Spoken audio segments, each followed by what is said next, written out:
This is Jerome McQueen of Academics, the national movement to encourage our young people to choose STEM as career aspiration. I had a really great biology teacher. She was like nationally recognized. She got to meet President Obama.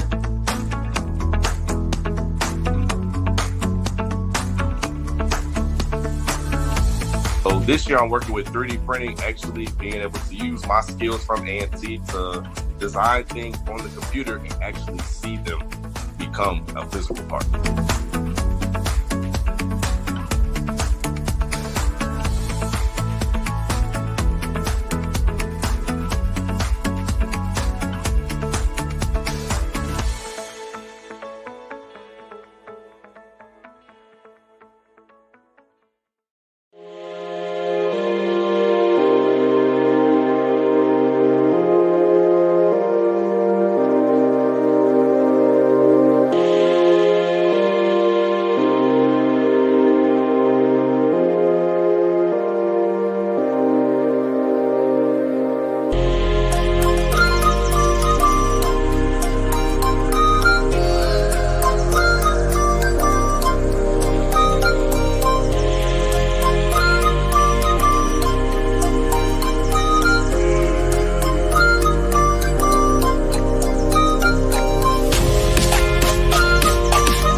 Thank you for watching the World Community Magazine's Hour of Power Live on Facebook with your hosts Edward McQueen and April Garner.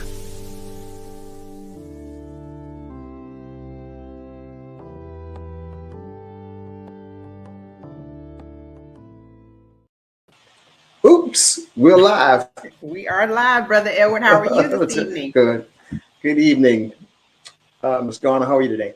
I'm great today. How are you? Yeah, no, great. I'm fine. Welcome to our viewers. We have a good evening to everybody. And as usual, we got some information that everybody can use. We like to tout it sometimes, you know. This week, we're really up on some information. We call it around town. So we're talking about Overy County, just about. But anyway, April, we have some guests, right, with us tonight that was going to tell us all a portion of what's going on in and we'll call it around town, okay? But it's all over Overy County and beyond. So, hey, let's get right to it. We're talking to our young man from one of the I'm going to use this word, this adjective, notorious fraternities. I think he'd like that. The Kappa Alpha Psi Fraternity. Talking with Brother Graham, Mr. George E. Graham II. They have an induction that they just began this year, April, and I thought it went well. The World Community Magazine was invited there to share in that inauguration, and you know, they had 6 young men who you would, if you met them, you'd be just delighted to just meet them and just talk to them. Okay, they were inducted into I call it a sub base of the Kappa Alpha Psi Fraternity, and it's a mentoring program. And they appear to have been from 14, 15, 16 years old, but it went well. So let's, if we can just get on and stop talking about it. I'm excited about it. So, and here's the guy who's going to tell us about it, Mr. George E. Graham. Mr. George E. Graham II. Good evening, Mr. McQueen. Good evening, Ms. Garner. Ms. McQueen, it's okay. It's okay. You can say the best fraternity in the world. It's okay. We feel that same way. We feel the same way. Well, you know, when the word notorious, it really has a lot of meanings. I mean, it could be something that's well known in a positive way, you know, and that's the regard that I meant to put that out there. So, but anyway, yes, sir. How you doing today, man? I'm doing well. For those of you who do not know me, allow me to reintroduce myself. Number one, I am a big Jay-Z fan. But for real, all jokes aside, my name is George Graham II. I'm a native of Conway, South Carolina. I went to Conway High School. I graduated from Conway High School. I went on to South Carolina State University, graduated from South Carolina State University, went on to Charleston School of Law, graduated from Charleston School of Law, and now I work for the solicitor's office in Orangeburg, South Carolina. So that's a little bit about me. I'm here today to talk to you a lot about mentoring, and what's it like being in our mentoring program. So I feel that in order for a person to understand me, they have to understand my background. So I start off by first place I was ever mentored at was through Kingston Lake Missionary Baptist Association. And in there is a program called the Brotherhood. I matriculated through the Brotherhood where I had mentors such as the late Reverend Smalls Jr. and Reverend Jerry Falk. So you know them. Yeah, you know I was raised the right way, as my mother would say. From there, in high school, went through the NJROTC program where I was mentored by Master Sergeant Howard Brantley and Chief Solomon Eagles. You know them. You know I was raised the right way. I took a turn. I say a turn now, but I was a part of the Alpha Phi Alpha Brotherhood mentoring program. And through there, I was mentored by Edric Austin and Travis Overton. So once again, great men in my life who mentored me. From there, South Carolina State, I was a part of the 101 Black Men, where we strive to bring in 50 Black men, 50 Black students who are of high risk and 51 who are of positive character. And we try to mend them two together. That way we can have 101 Black men who are good on campus. Then I found my way to Kappa Alpha Psi Fraternity Incorporated. Kappa Alpha Psi Fraternity Incorporated was founded January 5th, 1911 on the campus of Indiana University in Bloomington, Indiana by 10 great men. When you speak of Kappa Alpha Psi, you have to speak of achievement. All we do is achieve. And through that achievement, we strive to achieve in every field of human endeavor. And that's what we have for our mentoring program. We feel that same way about our mentoring program. Under Kappa Alpha Psi, we have the God Right Service Program. And through God Right comes Kappa League. Kappa League is our flagship initiative. It is the baby of Kappa Alpha Psi. Now, what I mean by that is it's the baby because it deals with the youth. And as you guys know from watching your show, you guys are all about the community and about the youth. Well, how do you impact the community? You start at the young age. So our mentoring program starts from the ages, from the grades 8th grade, and it goes all the way to 12th grade.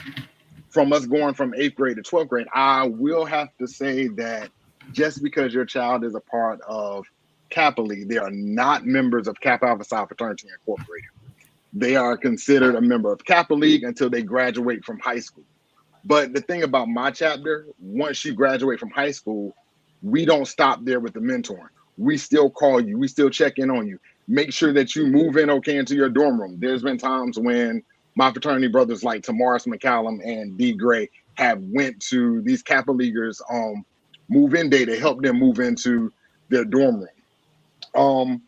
We're all about commitment, and we're committed to our community. We're committed to serving the purpose of Kappa Alpha Psi and serving the purpose of Horry County to make sure that those members who are in Horry County can benefit from our program. I'm gonna take a breath. Hey, look, I'm hypnotized already just by listening to that, man. I mean, you're spewing it out there in such a nice fashion that hopefully everybody listening to this, and especially parents who can envision their your youth, little boys, to become members of fraternities. I'm not going to spell out and say just Kappas, okay? I'm just going to say fraternities, but you know what I mean. So, but anyway, before I go, like I said, we were, the magazine was invited to your induction ceremony, and I don't want to leave him out, but I think Jerome Bellamy, my understanding, yes, sir. Yeah, and yes, I think he deserves some kudos for yes, sir. I believe, for making sure that was facilitated, in yes, sir. And Jerome Bellamy is the director of the God Right program. So God Right falls on the Kappa Alpha Psi, Kappa League falls on the God Right. So if you're looking at it in terms of boss, Jerome is my boss when it comes down to God Right. Jerome does a lot for the community and a lot for my organization. Kappa League would be nowhere without Jerome. Between him and myself and the dedication that we have for this program, only thing we can ask is for the community to help us out. We live by, we meaning Kappa League. Our Kappa League program, we push the mantra of shoot for the moon. If you miss, you'll still be amongst the stars. Now, what do we mean by that? We want to make sure that, number one, college is a priority. If college is a priority, your grades are going to be straight. If college is a priority, you're working through your community. If college is a priority, you're doing everything you can to make sure that your resume is set for when you go to college. So we do things such as campus tours. We have, I call them Real Talk series. We meet once a month where we sit down in an office space and we talk. And we talk about different topics along the 5 phases of Kappa League, which is self-identity, training, competition, social status, and health education. And through those topics, we work through real life situations to make sure that they are not just well-rounded kids, but they're ready to take on the community, because we're dealing with a serious issue in our community. And like I said before, I feel that it starts with the youth. Brother McQueen, you actually said earlier that we just had our induction ceremony where we had 6 guys that come through. Those 6 guys was actually my start working in Kappa League, pretty much with me being the director of Kappa League. And it was amazing. It was an amazing experience. I got a chance to bond with these guys. I got a chance to work with them. As I said before, college trips. We went out to South Carolina State, Coastal, Claflin. We actually went to the South Carolina Black History Museum in Orangeburg. These guys actually had a lot of fun this year, to the point where we're now in the process of accepting new members. Our spaces are kind of tight right now, but we are still accepting new members up until September 1st. In order to become a member, I need for any parent out there who wants their child to be a part of Kappa League, please send us an email. Send us an email, we'll get you the application, and we can go from there. I noticed that I got to say this because the parents were an integral part of that ceremony. And in April, what they did was the 6 inductees were given an opportunity to present roses to their mothers or guardians, and it came out quite well. It was very fulfilling in terms of what especially a little boy and parent relationship should be like. The parents were grateful, and I'm going to not say little boy, I'm going to say gentlemen, were very, very happy to do so. Didn't see any too much shyness there. So, but well, and congratulations again. Okay. Yes, sir. George, I would like to ask, I think it's great, first of all, anytime you have a mentoring program with outreach to young people, especially young Black men, it's enriching, it's also empowering, but also it's such a necessity nowadays. And I'm sure that there's a certain criteria that is linked to becoming a member of Kappa League. Have the Kappas thought about any type of extended outreach into the community where there's so many requests for mentors and mentoring programs? And if so, is that something that you could possibly collaborate with other organizations to make sure that this mentoring is far and wide and not just specific to Kappas? Right. Yeah. Yes, ma'am. So I'm willing to go out and speak to any group. I'm willing to collaborate with any organization. Although we can't collaborate capitally with any organization, I know that the Kappas are willing to get together with any organization for mentoring's sake, because we're all about our community. Mm-hmm. Mm-hmm. And I think that's important for people to know, mainly because, we hear it so often. I need a mentor for my son, or I need a mentor for my young person. Who do I, can you direct me to someone or whatever? And we know that a lot of fraternities and even sororities who are mentoring are doing a lot of great work in the community. But we definitely need to step outside of, what we know to help those who may not have, the opportunity. And it actually gives you, I guess, a pathway to making sure that anyone who needs mentoring can actually turn the corner and, meet their dreams or, improve themselves. And what better way to do it than to, to show them like the success of the mentees, the success of the mentors who are part of your organization. But as you said, just because you are a successful person in general, just being there for the young people is so critical nowadays. And I think it can actually help us to eliminate some of the problems that we're having in the community with our young people. So, kudos to all of you, the good job that you're doing. And hopefully you will be able to collaborate with some organizations throughout the area to do more in the community as you're allowed. So I wanted to just post up here the email address if you are interested. Of course, the deadline is coming up. Was it day after tomorrow? Yes, ma'am. It's September 1st. September 1st.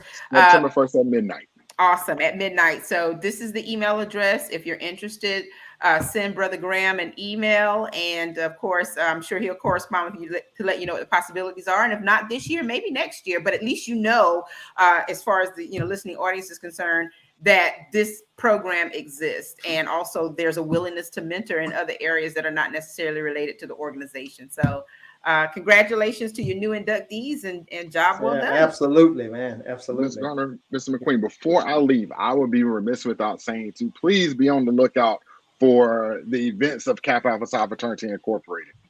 We have a fish fry coming up between October and November. So if you're not following us already, please follow us on Facebook and Instagram. We have a lot of things coming up for the community where it's not just fundraising, but also us trying to get out there and meet the people a little more. So yes, please, please, please. And with Kappa League, we ask that you donate, not just financially. We ask that you donate time, talents, and resources. Now, what do I mean by time, talents, and resources? With time, if you want to come in and speak to our Kappa Leaguers, that's fine. Let's set you up so that you can come in and speak with them.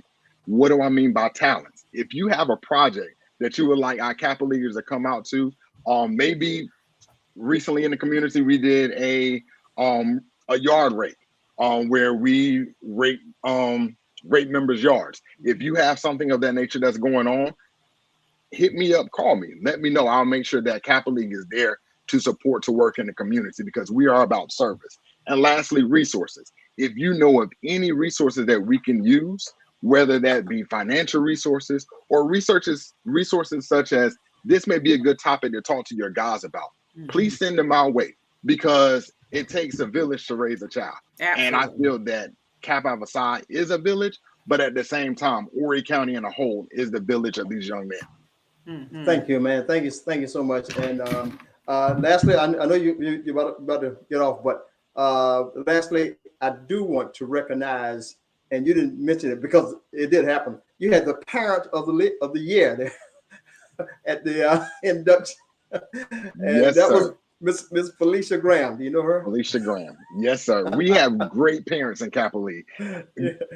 Choosing the parent of the year was hard, especially when you have parents who are willing to go above and beyond for the organization as well as their young person.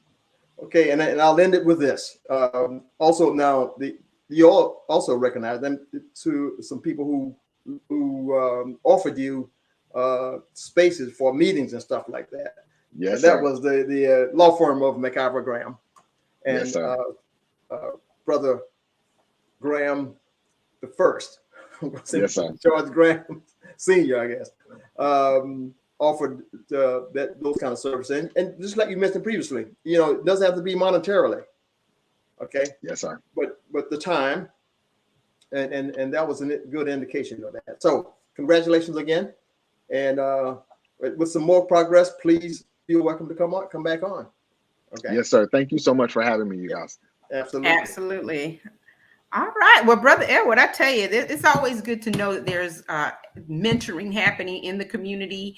And we have to start somewhere. We really have to make sure that everyone knows what's going on. And, we never want the community to think that nothing is being done. And, even though some of the programs are specific to the Kappas, I think it's wonderful that George stated that, they're willing to collaborate with anyone to create, a mentoring initiative in the area. And it's so needed. And so, we really appreciate all of the information that he gave us today. And so, speaking of youth, we have something that we want to share with everyone today that is definitely related to young talent that's rooted in Horry County. And when we do that, Brother Edward, after we review this video from Master Aiden Wilkes, who has released his first single called Greatness, and it's available on YouTube. You can follow him on IG, and I'm going to put up his information in just a moment. We're going to talk to Reggie Dyson about the upcoming Myrtle Beach Waves of Praise Gospel Fest. And I tell you, there's some amazing things happening in Horry County. We're hitting civic, we're hitting entertainment, we're going to hit government in a minute. We're doing it, Brother Edward. We're bringing that information to everyone. Yeah. So y'all stick around for the information. But until then, here is Aiden Wilkes with Greatness.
Brother Edward, what you think about that?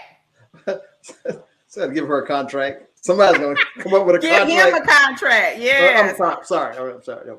Give him a contract.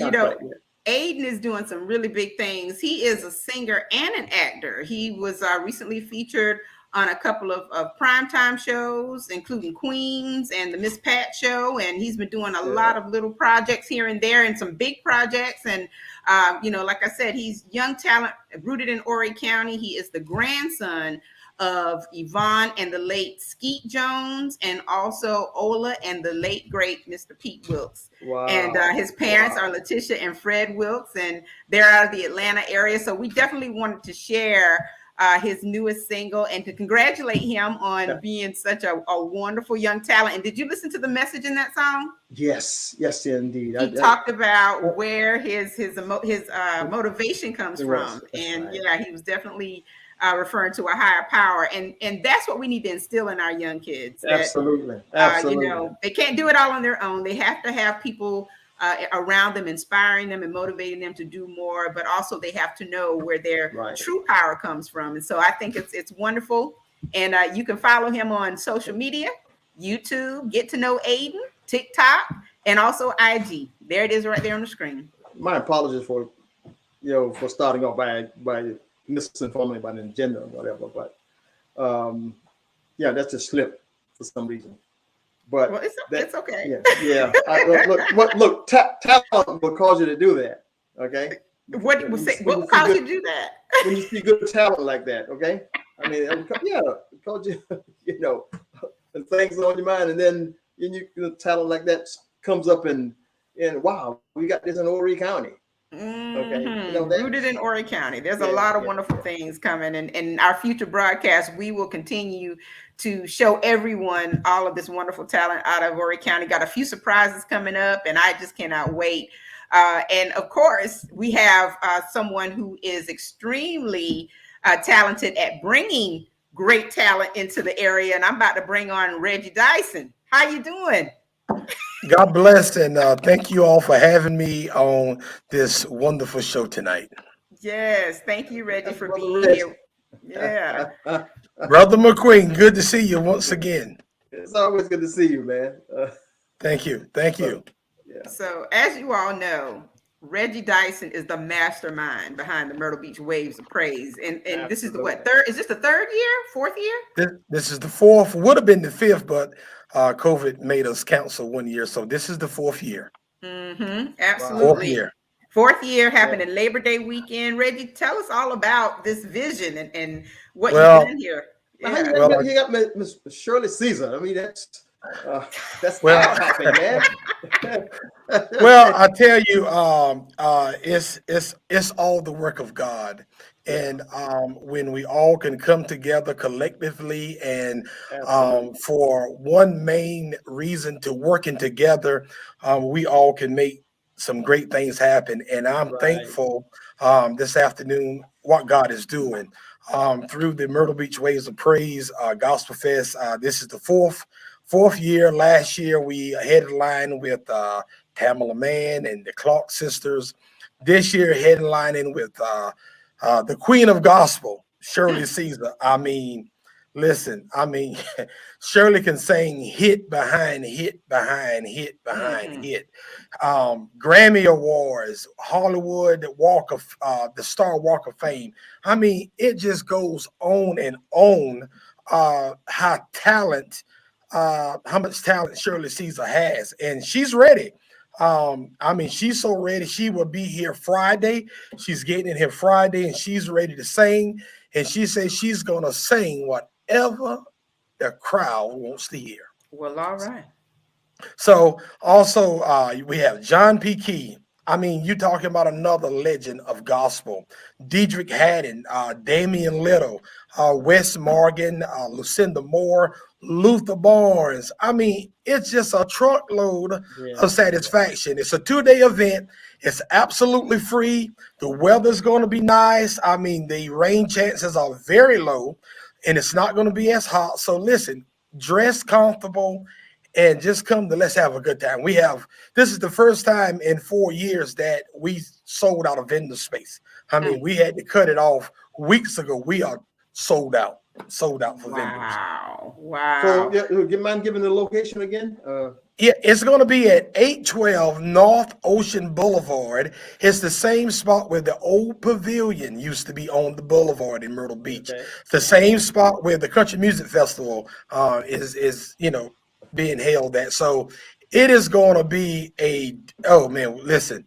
I mean, the telephones are ringing. People are coming from far and near. They're checking in hotels. I mean, I'm telling you, this year is going to be a great and awesome time where the saints, the people can come together and fellowship and just have a great time. So Reggie, the first year you did this, I'm sure you were like, I'm sure you were like, what am I trying to do here? Something this grand on such a large scale. Did you think you would make it to year 4 and that your repertoire of singers and acts would actually grow to this magnitude? Well, April, we have concerts is that's nothing new to us. Our network, the Rejoice Musical Soulful Network, we've been hosting the Rejoice Festival up in Chesapeake, Virginia for years, as well as we've been having over the years, we used to have what they call the Blockbuster at the Florence Civic Center that will bring the best talent in quartet gospel for, I don't know, 34, almost 40 years. So concerts is something that we love to do. It's just that now that we're doing it on this scale and bringing so many people together, so many the big names that you normally see on TV, on BET, but now they're coming here in our back door. And listen, all you got to do is just come out and let's have a great time. I know it was a vision some while ago, but if you ask God for something, if you just wait on it any day, your blessing, whatever you've been asking God for, it's going to happen. You just got to have the faith. You got to hold on to whatever you are asking God for. You just got to hold on because your time is coming. Mm-hmm. And I'm so impressed that Brother Edward, I know you're gonna love this. This concert is free 99. Free! A free concert. And my point, as far as what I was trying to say, Reggie, a few minutes ago, is that usually when these concerts come to the area, or especially large concerts like this, there's always a ticket price, but this is free admission. Free admission. Yeah. For the 4th year, we are able to have it once again absolutely free. There's a lot of hard work that goes behind the scene. When you come on Friday and Saturday, you see the polished product, but there's a lot of work. There's a lot of work that goes on in the background, and we just want to thank all of our sponsors, everyone who pulls together to make this event a grand event, not just for Myrtle Beach, but for the entire Grand Strand, entire South Carolina. Myrtle Beach Waves of Praise is one of the largest gospel concerts on the East Coast. Wow. So that's a big deal. Mm-hmm. So, Mr. Dyson, now the schedule of Miss Shirley Caesar, is that on both days? No. Okay. So what happened is that we have so many acts. So we split it up in 2 days. Friday is the opening day. So we Luther Barnes and West Morgan will headline on Friday. On Saturday, a lot of people have been asking what time is Pastor Shirley's coming on. She is hitting the stage around 6:15 on Saturday afternoon. She's hitting the stage and she's going to sing at least an hour. So you want to get there early and get you a good seat. So the last 3 groups will be John P. Key, Diedrich Hatton, and Shirley Caesar. Nice. We're kicking off at 2:00 on Saturday with praise and worship. We're featuring some local choirs as well as some local artists. And I don't like to say the word local. I like to say artists that are within our reach, and we have some very good talent, and there's some talent that is coming. I'm telling you, it is phenomenal that we have so much talent around us. And I was watching the video of the young guy that was saying, I need to get his information because I would love. I got you. to say on the Waves of Praise. I would love for him to be able to say. I will get that information to you. Absolutely. Yeah. I'm sure his family is watching. But Reggie, this is so phenomenal. And I know that there's some, information you want to give people so that they can govern themselves accordingly. What do they need to know about coming out to the grounds for the concert? Well, the first thing I would like to say is, please, sir, please, ma'am, please dress accordingly. You don't have to put on your Sunday best. Come comfortable. You can wear shorts. You can just dress comfortable because you're going to be outside. Bring a lawn chair. Now, there's been a lot of questions. I mean, like crazy today. Can we bring a cooler? Can we bring food and water? No outside food or water will be allowed from the outside, because that's the reason why we have so many wonderful vendors on hand that will be there to give you everything that you need. Now, somebody may come up and say, well, I got a little small cooler because I need to keep my insulin cool. No problem. We understand that, and that is an exception. They want to know, do we have to wear masks? No, you do not have to wear masks, but that's totally up to you. If you would like to wear a mask, that's you. There will be tons of hand stations, sanitizing stations there to keep your hands clean. There's going to be a health and wellness station there to giving COVID vaccine, the vaccine shots. Maybe you need to get your blood pressure checked. Maybe you need to get your blood sugar checked. All that will be available there. There's a kids zone. I mean, these big bouncy houses and face paint. It's a truckload of satisfaction for everybody. So all you got to do is just come, relax, and let's have a good time. All right.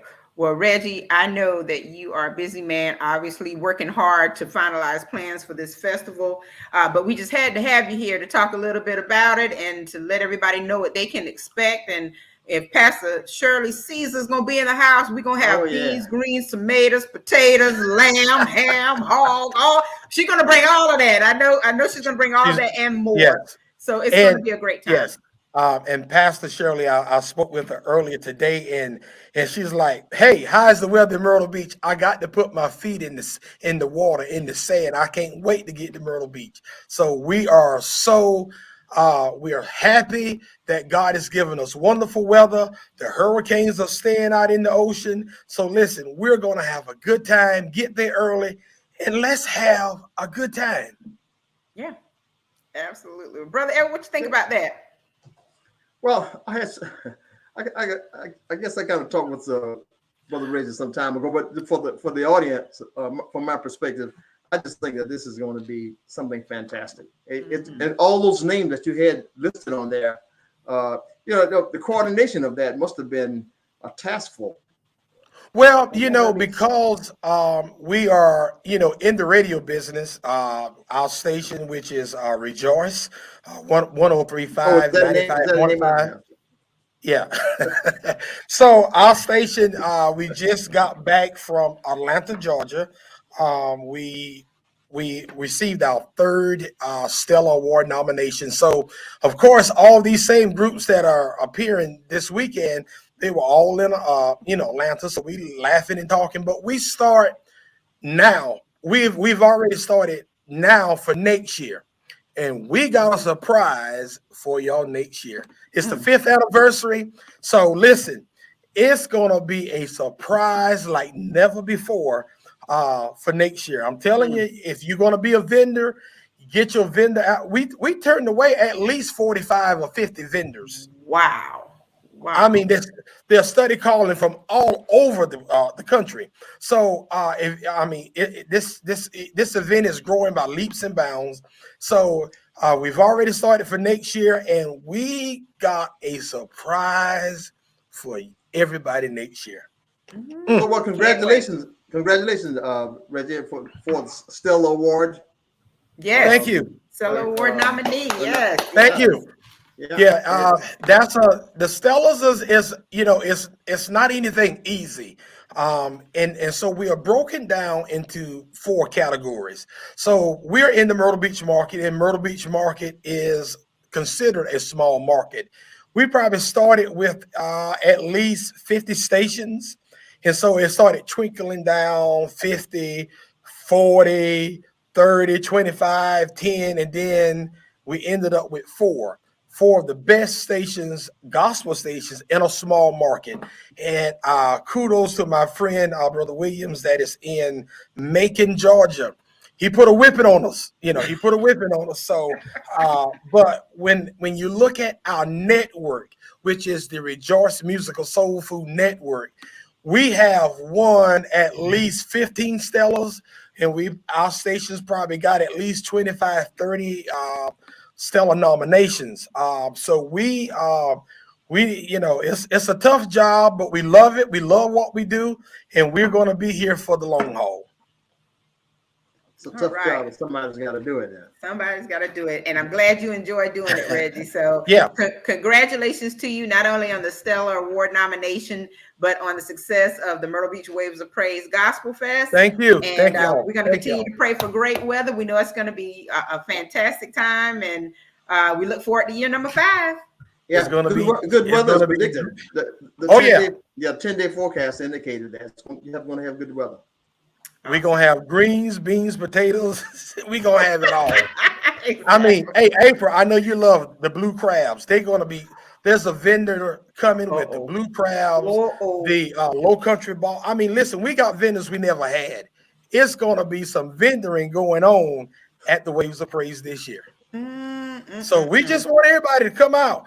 We're going to have a great time. And listen, so many people saying, hey, I want to take a picture with Shirley Caesar. I want to do this. Well, listen, I want you to know, Pastor Shirley Caesar is up in age now, but she's getting around like she's 30 years old. So we got to protect her as well as the other artists. Now, the artists are going to come in. They're coming in the VIP area, and they are not going to be doing a whole lot of, going out in the audience. Because of COVID, COVID is still around. Pastor Shirley has already said when she leaves here, she's got like a 20-day tour coming up. So she's got to be healthy and, to get ready for the tour. Yeah. Maybe a little later when COVID kind of calmed down a little bit more, we'll have an opportunity for that. So she'll be there. Bring your cameras. You can take a picture. Listen, we're going to have a great time. We're going to have a great time. Yeah, absolutely. Where all the congratulations are coming in from all over the place. Thank you, everybody. Thank you. Yes, absolutely. So congratulations once again. And Reggie, thank you for being here with us tonight. We really appreciate your time. Thank you all. Thank you all from the bottom of our hearts. Thank you again. You're welcome. So Brother Edward, I want to take us into some community announcements. We have just a few, and then we're going to bring on our last special guest for the evening, and this is going to be a treat as well. And it's always great to hear from her, and especially in her newest role serving the citizens of Conway. So we'll be right back. We need that kind of update. We need those kind of updates, man. Absolutely. So we'll be right back. All right.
we're back, Brother Edward, and kind of rounding out the show with something that we definitely need to hear about, which is what's going on with City Council and all things government. And we have none other than the Honorable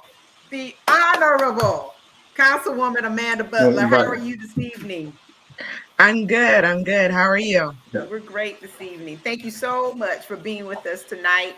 And I know you have a few city council updates for us. And, typically we would have Brother Marcus helping us out with the updates. And he's down in Charleston being a teacher extraordinaire and is kind of busy right now. So, better to get it from the persons who are actually making the decisions. And so It is a pleasure, definitely a pleasure to have you here tonight. Well, no, thank you. Actually, thank you for the invite, and thank you guys for having me on. I definitely want to give a huge thank you to the community for trusting me with this responsibility and electing me back in November. I am truly grateful, and I thank you tremendously. I'm glad that you invited me. I do have a couple updates that I think that the community should know if they don't already know.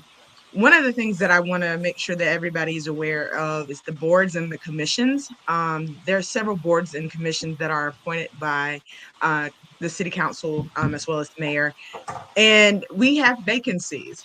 So I'm not sure if the community actually knows that they can actually go on the City of Conway website at cityofconway.com and actually apply for some of these board positions if they are openings.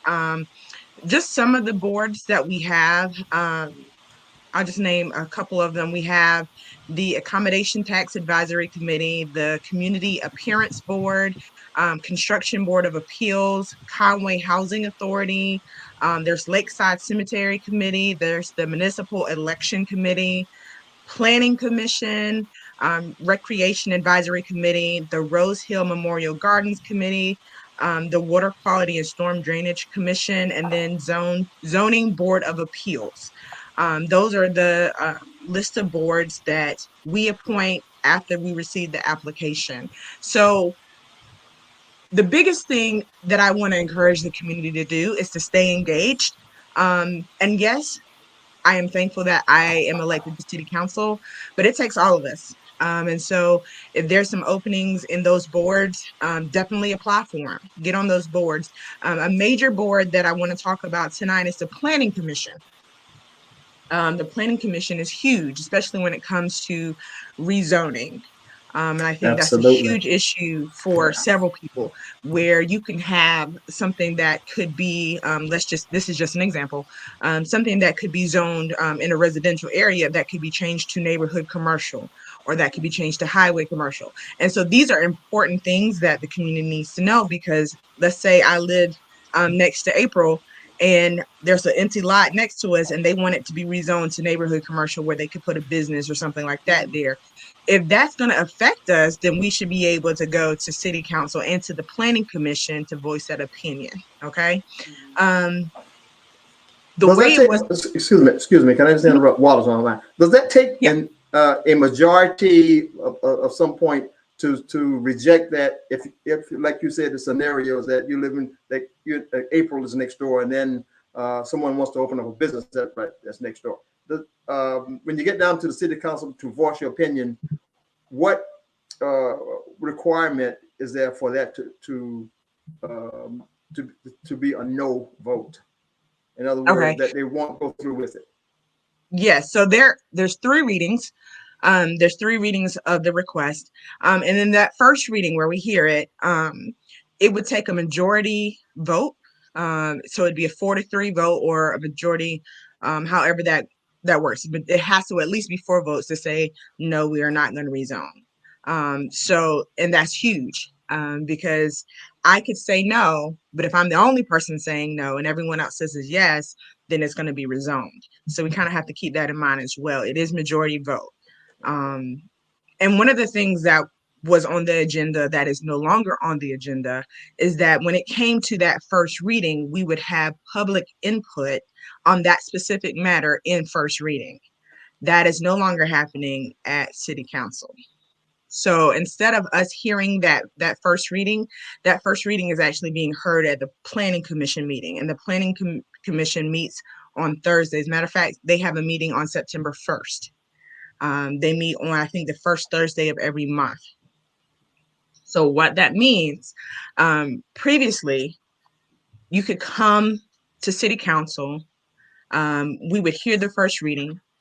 Ms. Harden would do her spiel on what it is. She would let us know what the request is, and then we would open it up during that time for public input. So people who are for or against it could come and speak about that rezoning. That's no longer happening.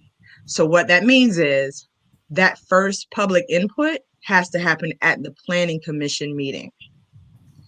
So then that's going to be important because we need people to go to the Planning Commission meeting to voice their opinion. And the frequency of those Planning Commission meetings are? Once a month. Once a month. At the courthouse, at the same place at the City Council meeting, or? At the new Planning Commission building. It's right across the street from the Conway Green. If you know where the utilities building is, it's the new building that's like across the street from it. On Main, is that Main Street? Oh. It's downtown. I do not know the exact I guess name of the someone street. can call. Yeah, they could call. Yes. So it's going to be very, very important for people who want to have that public input to go to the Planning Commission meeting. It's going to be very, very important. I do want to say this. We still have public input at the beginning of our City Council meetings. That has not changed. And that public input, everybody is given 5 minutes to speak. You can speak about whatever you want to speak about, except for personnel matters. So that's still open. So let's just say there's an issue that you wanted to speak on, but you weren't able to make it to the Planning Commission meeting. You're still able to go to City Council, but it'll be at the very beginning, and there will be no interaction or feedback concerning that matter. And if you want interaction or feedback, you have to go to the Planning Commission meeting for that type of interaction. Okay. Yes. Okay. Yeah. Okay. And so the Planning Commission, they come back to City Council and they will present everybody's opinion that they spoke of in the commission meeting. They'll speak about that at City Council. So that is actually how we'll find out what the people say. So that's a big change.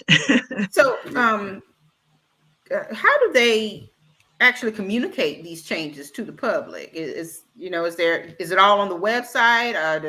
Is there something that goes out in the mail? Because a lot of times people will basically say that, they don't know about the meetings or they're not sure when meetings are happening, which is why they don't attend. Yeah. So how does communication go out to everyone? Well, okay. So the Planning Commission, especially when it comes to rezoning, they actually send out a letter to anybody that is 200 feet near where they're going to rezone. The problem is if you live outside of that 200 feet, you will not know unless you are just watching the City Council meetings or you're constantly keeping up with Planning Commission. They do put signs in the yard. They do that. So they'll, like, for example, there's a lot that they're planning to rezone. There will be a sign. It'll be a red and black sign, and it'll have Planning Commission on it. And then it'll have like the Planning Commission on it. So that lets you know that there's going to be something concerning rezoning on that lot or on that property. The only other way would be just making sure you're following the website, the cityofconway.com website. And then just it does not hurt to ask questions. Call and ask questions. You have that right. If you are concerned, if you see one of the signs and you're not from that area, but you're just interested to know what's going on, just make sure you call. That's your right. You call and you find out what's going on, because it might not be next to your house, but if it's in your community, you still want to know. Still going to be impacted. Absolutely. Exactly. Absolutely. Yeah. Ms. Marjorie McIver asked, how will we know what's on the agenda? So is that made public beforehand? It is. Okay. Yep. It's back on the City of Conway website. They post the agenda before the meeting. And so you'll be able to go and look at the agenda. You'll see the consent agenda. You'll see everything that we're going to discuss. And then also, like I said, the Planning Commission, you would have to reach out specifically to them to find out everything that they're going to discuss at the Planning Commission. There's a question from Priscilla Fuller. Thank you for watching tonight, Priscilla. How can the city do more for transparency about the rationale for rezoning? That is a great question. And I just want to say I am so thankful to Ms. Fuller for attending. She attends the city council meetings faithfully, and I'm so happy when I see her face. Now, You're Brother more Edward, thankful, she might be more our thankful than we are. well, she may be our new correspondent, Brother Edward. You may need to talk to her after the show. I'm telling you, man. Yeah. And I'm gonna be honest, absolutely honest with you. It's taken me a long time to learn about the rezoning and the codes and what can go in what city and what can go in what place. Ultimately, they will say, oh, well, you can just call the planning commission, which is something that you can do. But I'm gonna be honest, I'm going to ask if there is a way that the people are more transparent of what can go there. Because we had an issue the last city council meeting where we were trying to get something rezoned to neighborhood commercial, neighborhood commercial, and it was a laundromat that was getting ready to go into a residential area. But that was the problem is what happens if that laundromat, the person who owns it, sells the business. Under neighborhood commercial, they could put let's say a nightclub there. And that would directly affect the residents that live there, even though initially the owner put a laundromat. But because it's zoned neighborhood commercial, if that owner decides to sell, the new owner could put like a nightclub there. And then that's problematic. So it's very, very important that we actually know what goes in what zone. I'm still learning. And I'm hoping that, once I can talk with some more people about how we can make it as transparent as possible, especially if an area near you is being rezoned to something other than residential or, something that's industrial or something of that matter. Brother Edward, as she was talking, I recalled the conversation we had when Brother Marcus brought in some updates about the potential for that Dollar General to go into that space. Right. And this was the same thing that he brought up, that, what happens if, the Dollar General doesn't happen or it goes away or whatever, then that space is open for whatever. And so I can understand why that would be a concern in the community. Yeah.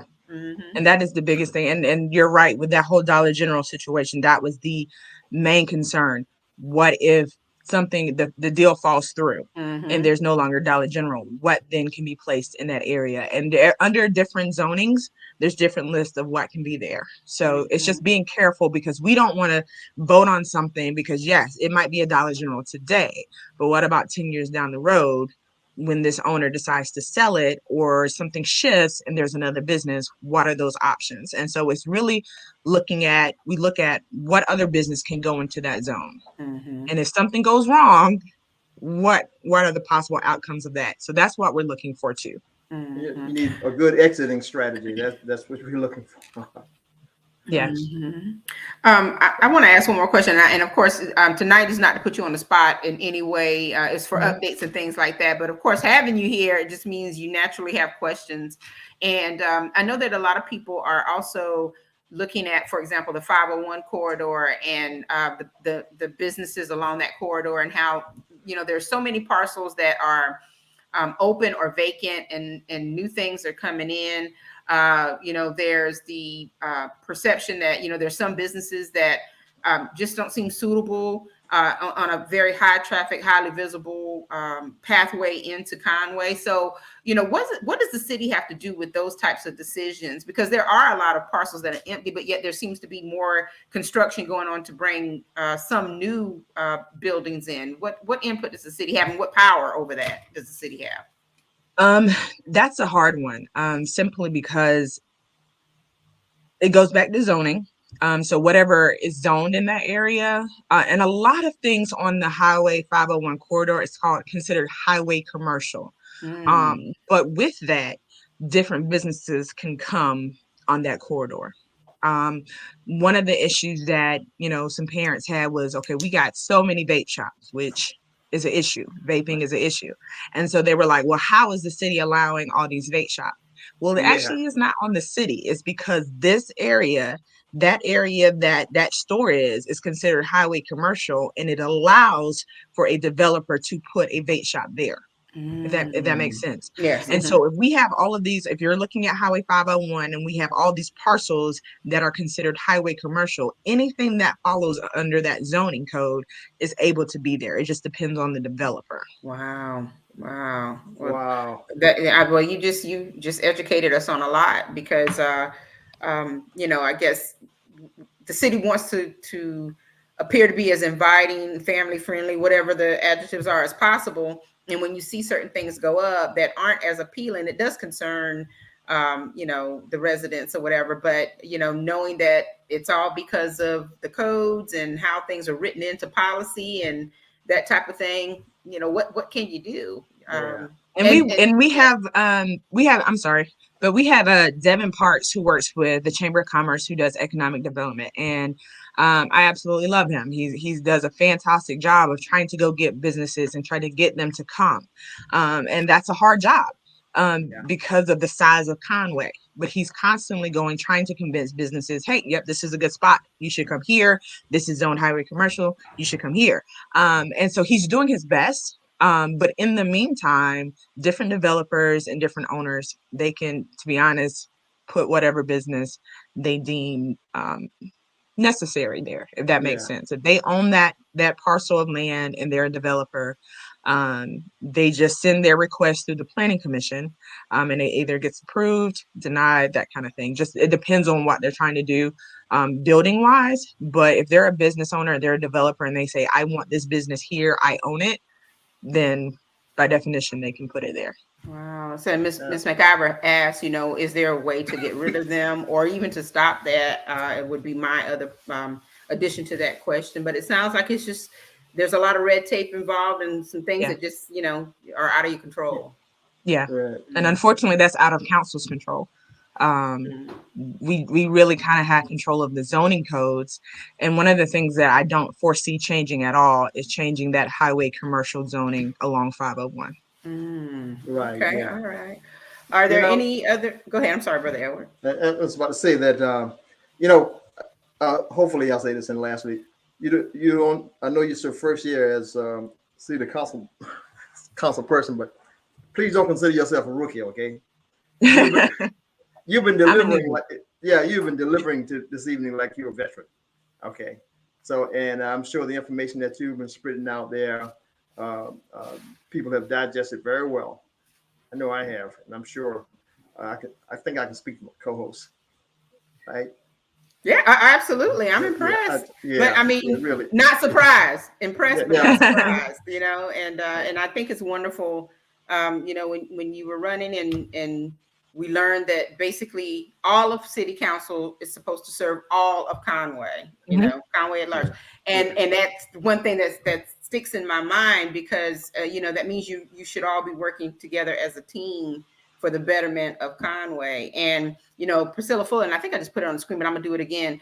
That community input is paramount. And I think that's the element that the citizens have to embrace, is that we have to have input so that the city knows what moves us, what shakes us, what motivates us, and things like that, so that you all will know which way you need to go on decisions and what kind of work needs to be done. And then, for things that we need to fight for or fight against, you'll have some idea what kind of fallout or shakeout there will be if the citizens aren't heard. And there's some things that I'm sure are brewing that are on the horizon, and we don't have enough time for you to go into it tonight, but we welcome you back at any time. As a matter of fact, Brother Edward, I've already talked to her about being a regular guest. And so, you took the words out of my mouth. Okay.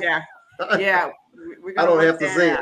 Yeah. And, but just keep doing what you're doing. And obviously, from the comments from the audience, you're doing a fantastic job. Absolutely. And so congratulations to you. And I'm sure you've learned a lot, Amanda, and you're quickly. Wow. I have. It was things you don't even want to know, but it was a quick learning curve. Quick learning curve. Well, like I said, you're delivering like a veteran. I mean, you're not, that sounds like a rookie to me. And I'm gonna be honest with you. I ran because I wanted my community to have more of a kind of like a pipeline to information. And so I want to know what my community thinks. And I want to know your opinions and if you're opposed to something. And I appreciate those phone calls that I have already received about certain issues, because that helps me when it comes to voting. So I just encourage everybody to continue, not just me, but all of your councilmen. Our phone numbers are on the city website. Our emails are as well. Several of you know my personal cell phone, and I don't mind you guys calling and saying, hey, I see this on the agenda. I don't like this. I do like this. But that's how we target our decisions, because I want to know what my community thinks, and I am a representation of my community. So I need your input. I need your help, guys. We need you. Okay. All right. Well, I tell you, Brother Edward, we have been up and down the spectrum tonight, and what a way to end this broadcast. Absolutely. Just kind of brought it full circle again. You know, the civic engagement, the impact on tourism and hospitality here in the area, and now, you know, other things that come together to impact our community in terms of government. And you know what I like most about it? What? We heard from our community. I'm saying it. We heard from our community. We have representatives from our community who are giving us these updates and doing these wonderful things. And that's always, you know, that's top of the line for me. So y'all keep doing what you're doing. And Brother Edward, I totally enjoyed this show. I want to share with you. Really yeah, did. It was great. Oh, man. Want to share some important information once again. Of course, you saw the wonderful video from little Aiden Wilkes, and you can follow him on social media, YouTube channel. Get to know Aiden, and also if you want to get more information about the wonderful work that the Kappas are doing, and especially with the Kappa League program, you can follow them on social media. And here's the information that Brother George provided to us. And don't forget, Waves of Praise Gospel Fest is this weekend. Reggie Dyson, thank you so much for putting Myrtle Beach on the map. Stop me Friday. Yeah, so we got people coming in that we've never seen before, not all at once. So this is awesome. Absolutely. And then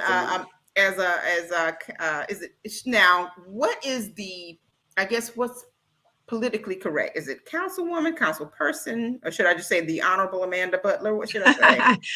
It's either one. Okay. I've heard it both ways, councilwoman or councilperson. That's all right. Okay. Well, Amanda. Well, that's time, because I just said councilperson. I know. I'm glad you said that. Well, she's given us a lot of information today. You know, if you want more information about all the board positions that she mentioned, visit City of Conway, and then, of course, the Planning Commission meetings. First Thursday of the month, next meeting September 1st, new public input meeting with interaction at the Planning Commission meeting. You can always voice your opinions or public thoughts at city council meetings, but there's no interaction. So she's educated us on a whole lot tonight. Absolutely. And we really do appreciate it. And I do believe that our audience appreciate it. Thank you so much, Marjorie McIver, the icon. Truly a great show. Carolyn Hickman, absolutely. Priscilla Fuller, and everyone else who listened near and far. We really appreciate all of you tonight. Edna DeWitt, Corey Wilkes, Zoe Wilkes out of Tennessee, I believe it is, and in Atlanta, Georgia. Thank you for tuning in tonight. Yatako Brown, Grissett, Bonnie Edie. We appreciate all of you. And so, Brother Edward, we'll be back in September. That's right. With some more good stuff. So September 1st. Is that correct? September 1st? No, September 1st. September 6th. Is it the 6th? That's it. Yep. That's our next broadcast. That's correct. September the 6th. Yeah, I don't know what we have going on, but we'll have something good. We got something. We're gonna let you know early. Yeah. It's September the 6th. Now we're gonna try to let you early, because I mean it is Labor Day weekend and Monday is a holiday. So everybody be safe. You know, and you just thank you, Thomas Jackson. Hey, for tuning in tonight. We appreciate it. Everybody please be safe. And like Reggie said earlier, COVID is still very real. So just, be cautious as you do what you do this weekend, but have a good time nonetheless. That's right. Absolutely. All right. Well, Brother Ed, with that being said, it's time to take us on out. And Amanda, thank you again. All right. So we'll see everybody. Thank you for watching the World Community Magazine's Hour of Power Live on Facebook with your host, Edward McQueen and April Garner.